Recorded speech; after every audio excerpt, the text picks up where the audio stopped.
Hi students, welcome to the ASPN classes. So ಇವತ್ತಿನ ದಿವಸ relation function last concept ನ explain ಮಾಡ್ತಾ ಇದ್ದೀನಿ.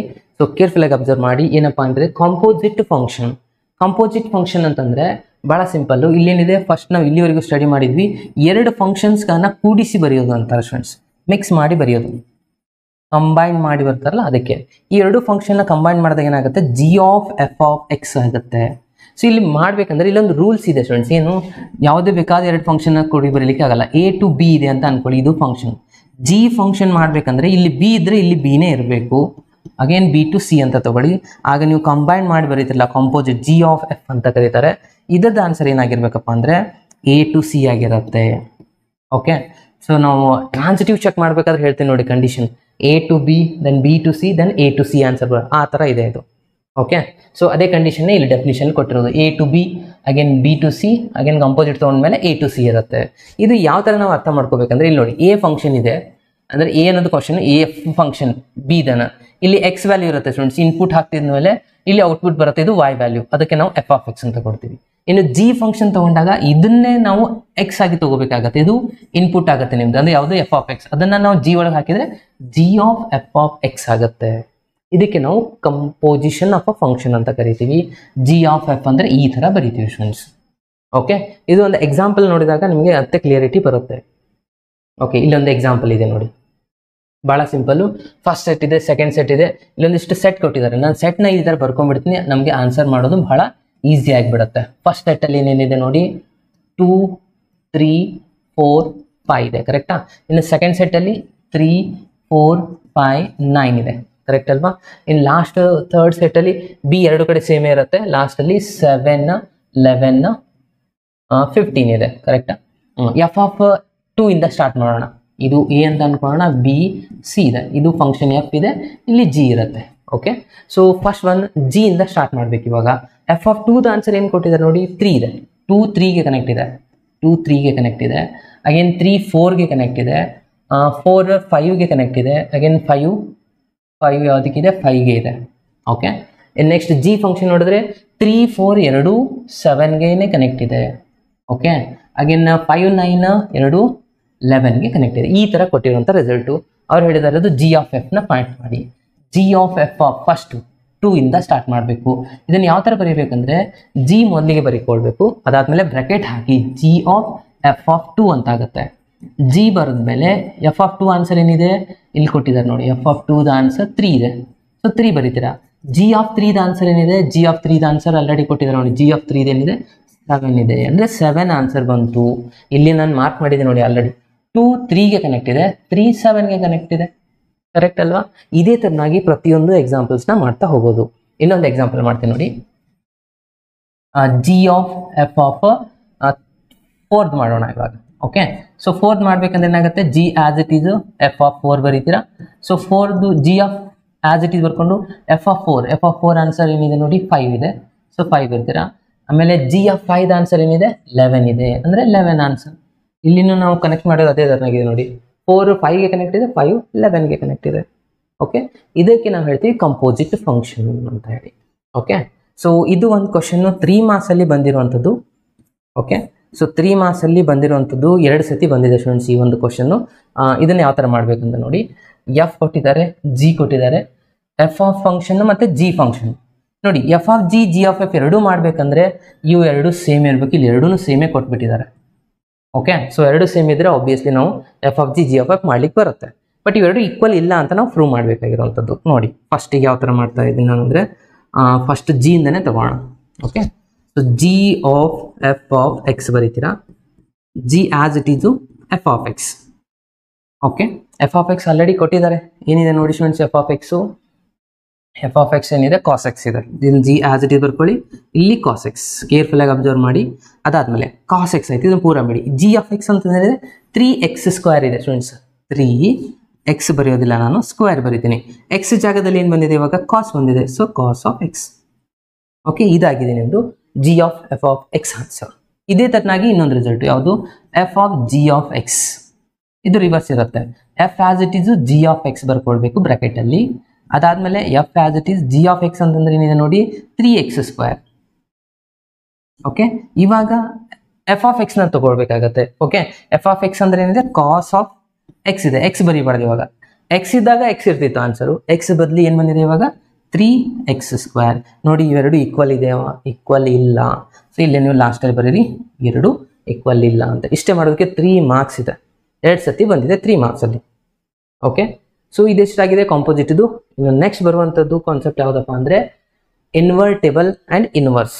ಇದು ಲಾಸ್ಟ್ ಕಾನ್ಸೆಪ್ಟ್ ಇದೆ. ಓಕೆ, ಸೊ ಇದು ಅರ್ಥ ಮಾಡಿಕೊಂಡ್ರೆ ಲಾಸ್ಟ್ ಇದ್ರ ಮೇಲೆ ಒಂದು 5 ಮಾರ್ಕ್ಸ್ ಎಕ್ಸಾಂಪಲ್ ಇದೆ. ಅದಿಷ್ಟಾದರೆ ನಿಮ್ಮದು ರಿಲೇಷನ್ ಫಂಕ್ಷನ್ ಕಾನ್ಸೆಪ್ಟೇ ಮುಗಿದು ಹೋಗ್ಬಿಡುತ್ತೆ ಸ್ಟೂಡೆಂಟ್ಸ್. ಓಕೆ, ಸೊ ನೋಡಿ ಫಾಸ್ಟಾಗಿ ಇದೊಂದು ಎಕ್ಸಾಂಪಲ್ನ ಕಾನ್ಸೆಪ್ಟ್ನ ತಿಳ್ಕೊಳ್ಳೋಣ. ಅಗೇನ್ ಎಕ್ಸಾಂಪಲ್ನ ಸಾಲ್ವ್ ಮಾಡೋಣ. ಏನಿದೆ, ಇನ್ವರ್ಟೇಬಲ್ ಮ್ಯಾಟ್ರಿಕ್ಸ್ ಯಾವುದಕ್ಕೆ ಕರಿತೀವಿ ಅಂದರೆ ಅದ್ರದ್ದು ಇನ್ವರ್ಸ್ ಎಕ್ಸಿಸ್ಟ್ ಆದರೆ ಇನ್ವರ್ಟೇಬಲ್ ಅಂತ ಕರಿತೀವಿ. ಇನ್ವರ್ಟೇಬಲ್ ಇಲ್ಲಿ ಕೊಟ್ಟಿದ್ದಾರೆ ನೋಡಿ, ಇಲ್ಲೊಂದು ಫಂಕ್ಷನ್ ಇದೆ ಇನ್ವರ್ಟೇಬಲ್ ಅಂತ ಕರೀತಾರೆ. ಯಾವಾಗ ಎಕ್ಸಿಸ್ಟ್ ದ ಫಂಕ್ಷನ್ ಜಿಗೆ ನಾವು ಇನ್ವರ್ಸ್ ಫಂಕ್ಷನ್ ಅಂತ ಕೊಟ್ಟಿದ್ವಿ. ಎಕ್ಸಿಸ್ಟ್ ಆದಮೇಲೆ ಈ ಕಂಡೀಷನ್ ಸ್ಯಾಟಿಸ್ಫೈ ಮಾಡಬೇಕು. ಏನು, G of F of x answer ಬರಬೇಕು, ಎಫ್ ಆಫ್ ಜಿ ಆನ್ಸರ್, ಒಂದು ಎಕ್ಸ್ ಆನ್ಸರ್ ಬಂದರೆ ಒಂದು ವಾಯ್ ಆನ್ಸರ್ ಬರಬೇಕು. ಆಗ ಕೊಟ್ಟಿರುವಂಥ ಫಂಕ್ಷನ್ ಇನ್ವರ್ಟೇಬಲ್ ಆಗುತ್ತೆ. ಆಮೇಲೆ ಜಿ ಫಂಕ್ಷನ್ ಇರುತ್ತೆ, ಅದಕ್ಕೆ ಇನ್ವರ್ಸ್ ಫಂಕ್ಷನ್ ಅಂತ ಕರಿತೀವಿ. ಓಕೆ, ಸೊ ಇದನ್ನು ನಾನು ಇಷ್ಟೇ ಹೇಳಿದರೆ ಜಾಸ್ತಿ ನಿಮಗೆ ಅರ್ಥ ಆಗಲ್ಲ. ಒಂದು ಎಕ್ಸಾಂಪಲ್ ಇದೆ, ಅದನ್ನು ನೋಡಿದ್ರ ಮೇಲೆ ಇನ್ನೂ ಕ್ಲಿಯರಿಟಿ ಸಿಗುತ್ತೆ ಸ್ಟೂಡೆಂಟ್ಸ್. ಇದು ಒಂದೇ example, a very important example, very important.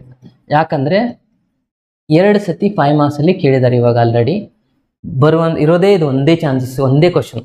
Already 2 ಸತಿ ಬಂದಿದೆ, ಮತ್ತೆ ರಿಪೀಟು ಕೇಳ್ಬೋದು, ಅವರು ಕೇಳ್ತಾನೆ ಇರ್ಬೋದು. ಬಟ್ ಇರೋದೇ ಒಂದೇ ಎಕ್ಸಾಮ್. ಮೊದಲೆಲ್ಲ 5-6 ಎಕ್ಸಾಂಪಲ್ಸ್ಗಳು ಇರ್ತಿದ್ದು, ಬಟ್ ಇದು ಎಲ್ಲ ಡಿಲೀಟ್ ಮಾಡಿ ಇದೊಂದೇ ಇಟ್ಟಿದ್ದಾರೆ. ಓಕೆ, ಸೊ ಇಲ್ಲಿ ಏನು ಕೇಳಿದ್ದಾರೆ ನೋಡಿ, ಫಂಕ್ಷನ್ ಕೊಟ್ಟಿದ್ದಾರೆ ಎಫ್ ಆಫ್ ಎಕ್ಸ್ 4x+3. ಇದು ಏನಂತ ಹೇಳ್ತಾರೆ ಅವರು, ಶೋ ದ್ಯಾಟ್ ಇನ್ವರ್ಟೇಬಲ್ ಇದೆ ಅಂತ ಪ್ರೂವ್ ಮಾಡಿ ಇನ್ವರ್ಸ್ನ ಮಾಡಿ ಅಂತ ಹೇಳ್ತಾರೆ.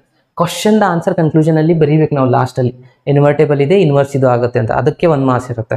ಓಕೆ, ಫಸ್ಟ್ ಇನ್ವರ್ಟೇಬಲ್ ಪ್ರೂವ್ ಮಾಡಬೇಕಂದ್ರೆ ಏನಂತ ಹೇಳಿದ್ರೆ ನಾನು ಜಿ ಆಫ್ ಎಫ್ ಮಾಡಬೇಕು, ಎಫ್ ಆಫ್ ಜಿ ಮಾಡಬೇಕು. ಒಂದರ ಆನ್ಸರ್ ಎಕ್ಸ್, ಒಂದರ ಆನ್ಸರ್ ವಾಯ್ ಬರಬೇಕು.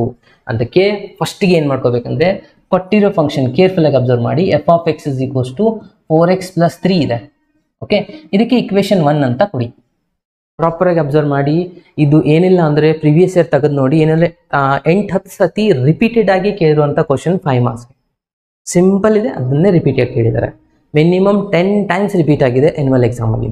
ಓಕೆ, ಎಲ್ಲ annual exam 5 marks first question ಇದೇ ಇರುತ್ತೆ. ಸೊ ಹಾಗಾಗಿ ಕೇರ್ಫುಲ್ಲಾಗಿ ಅಬ್ಸರ್ವ್ ಮಾಡಿ. ಸೊ ಇಕ್ವೇಷನ್ 1 ಕೊಡ್ತೀರಾ. ಇವಾಗ ನಾವು ಜಿ ಆಫ್ ವೈನ ತಗೋಬೇಕು. ಅದಕ್ಕೆ ಏನು ಮಾಡ್ತೀನಿ, ಇಲ್ಲಿ ವಾಯ್ ಅಂತ ತಗೋತೀನಿ. ಇದು 4x+3 ಆ್ಯಸ್ ಇಟ್ ಈಸು. ಫಸ್ಟಿಗೆ +3ನ ಈ ಕಡೆ ಹಾಕೋತೀನಿ, ಅಂದರೆ 4x ಇಲ್ಲಿ ಬರ್ಕೊಂಡು +3 ಈ ಕಡೆ ಬಂದರೆ ಏನಾಗುತ್ತೆ, ವಾಯ -3 ಆಗುತ್ತೆ. ಅದಾದಮೇಲೆ ಎಕ್ಸ್ ಇಸ್ ಈಕ್ವಲ್ಸ್ ಟು ಬರೆದ್ರೆ ವಾಯ -3 ಡಿವೈಡ್ ಬೈ 4 ಆಗುತ್ತೆ, ಯಾಕಂದರೆ ಇಲ್ಲಿ 8 ಇತ್ತು. ಓಕೆ, ಈ ರಿಸಲ್ಟ್ಗೆ ನಾನು ಇಲ್ಲಿ ಏನು ಕೊಡ್ತಾ ಇದ್ದೇನೆ ಅಂದರೆ ಜಿ ಆಫ್ ವೈ. ಎಕ್ಸ್ ಇದೆಯಲ್ಲ, ಎಕ್ಸ್ ಇದ್ದಲ್ಲಿ ಜಿ ಆಫ್ ವೈ. ಇಲ್ಲಿ ಎಫ್ ಆಫ್ ಎಕ್ಸ್ ಇತ್ತು, ವೈ ಕೊಟ್ಟಿದ್ವಿ. ಇವಾಗ ರಿವರ್ಸು, ಎಕ್ಸ್ ಇದ್ದಾಗ G of Y. Okay, so Y -3 divide by 4. ಇದು ನಿಮ್ಮದು ಇಕ್ವೇಷನ್ ನಂಬರ್ 2. ಆ್ಯಕ್ಚುಲಿ ಇದು ನಿಮ್ಮದು ಇನ್ವರ್ಸ್ ಆಗಿರುತ್ತೆ ಸ್ಟೂಡೆಂಟ್. ಇದು ಇನ್ವರ್ಸ್ ಇದೆ ಅಂತ ಯಾವಾಗ ಪ್ರೂವ್ ಆಗುತ್ತೆ ಅಂದರೆ, ಇವಾಗಲೇ ಹೇಳಿದಲ್ಲಿ ಡೆಫಿನೇಷನಲ್ಲಿ 2 ಕಂಡೀಷನ್ ಪ್ರೂವ್ ಮಾಡಬೇಕು ನಾವು. F of G of Y is equals to Y answer prove ಮಾಡಬೇಕು. ವಾಯ್ ಅಂದರೆ ಐ ವಾಯ್ ಅಂದಾಗೆ. ಅದಾದಮೇಲೆ G of F of X is equals to X answer prove ಮಾಡಬೇಕು, ಅಂದರೆ ಐ ಎಕ್ಸ್ ಅಂದಾಗೆ.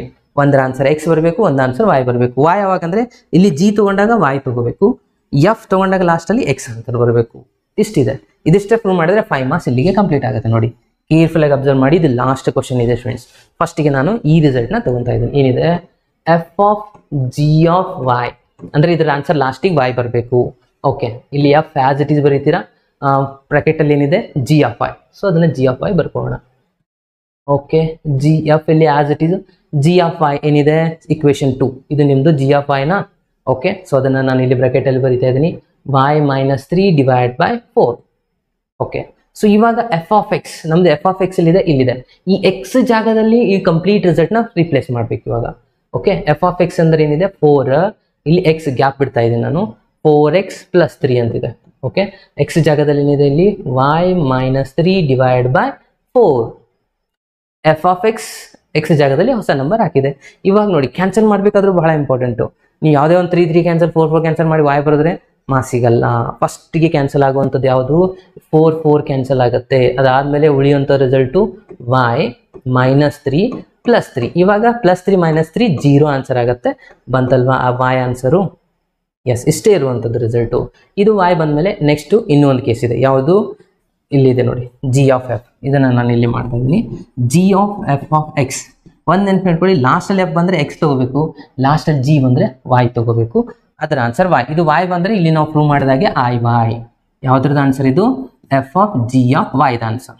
ಇವಾಗ ಇದೊಂದು ರಿಸಲ್ಟ್ನ ಪ್ರೂವ್ ಮಾಡೋಣ. ಏನಾಗುತ್ತೆ ನೋಡಿ, g ಆಸ್ ಇಟ್ ಈಸ್ ಬರೀತೀರಾ, ಇಲ್ಲಿ F of x.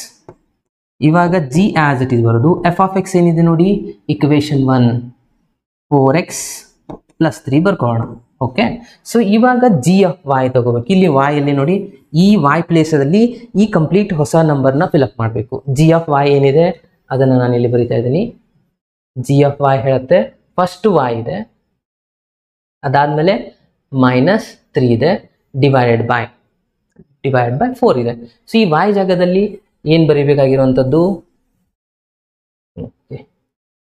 Okay students, so ಇವಾಗ g ಆಫ್ y ಏನಿದೆ, y ಇದೆ ಫಸ್ಟು, ನಾನು ಇಲ್ಲಿ ಬ್ರಾಕೆಟ್ ತೊಗೊತೀನಿ, -3 ಡಿವೈಡೆಡ್ ಬೈ 4 ಇದೆ.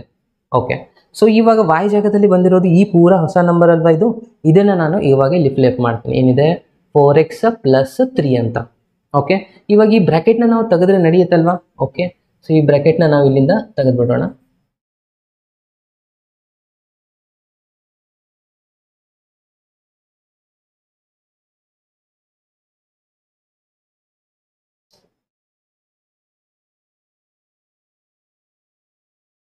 x + 3 ಇತ್ತು, -3. ಓಕೆ, ಸೊ ಬ್ರಾಕೆಟ್ನ ರಿಮೂವ್ ಮಾಡಿದ ತಕ್ಷಣ ಈ +3 -3 ಕ್ಯಾನ್ಸಲ್ ಆಗಿಬಿಡುತ್ತೆ.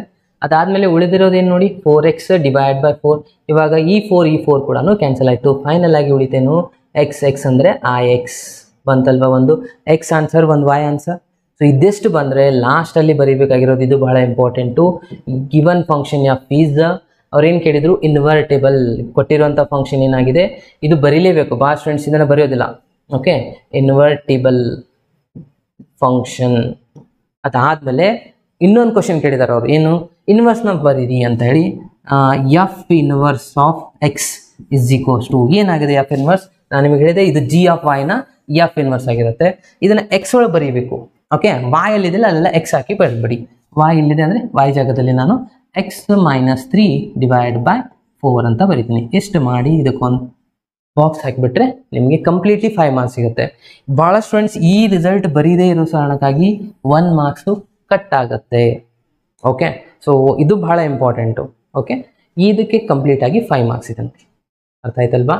ಸೊ ಇದಿಷ್ಟು ಆಗಿದೆ ಕಂಪ್ಲೀಟಾಗಿ ನಿಮ್ಮ ರಿಲೇಷನ್ ಆ್ಯಂಡ್ ಫಂಕ್ಷನ್ ಚಾಪ್ಟರ್ದು ಸ್ಟೂಡೆಂಟ್ಸ್. ಸೊ ಆಲ್ಮೋಸ್ಟ್ ಆಲ್ ಎಲ್ಲನೂ ಕವರ್ ಮಾಡಿದ್ದೀನಿ ಅಂತ ಅನ್ಕೋತೀನಿ ನಾನು. ಓಕೆ, ಸೊ ಇದೇ ಥರನಾಗಿ ನೆಕ್ಸ್ಟ್ ಚಾಪ್ಟರ್ಸ್ಗಳನ್ನು ನಾನು ಅಪ್ಲೋಡ್ ಮಾಡ್ತೇನೆ. ಆದಷ್ಟು ನಿಮ್ಮೆಲ್ಲ ಫ್ರೆಂಡ್ಸ್ಗಳಿಗೆ ಲಿಂಕ್ನ ಶೇರ್ ಮಾಡಿ, ಯಾಕಂದರೆ ಈ ಎಲ್ಲ ಕ್ಲಾಸಸ್ಗಳು ಫ್ರೀ ಕ್ಲಾಸಸ್ಗಳಾಗಿದ್ದಾವೆ. ಜಾಸ್ತಿ ಸ್ಟೂಡೆಂಟ್ಸಿಗೆ ಯೂಸ್ ಆಗ್ತದೆ ಸ್ಟೂಡೆಂಟ್ಸ್.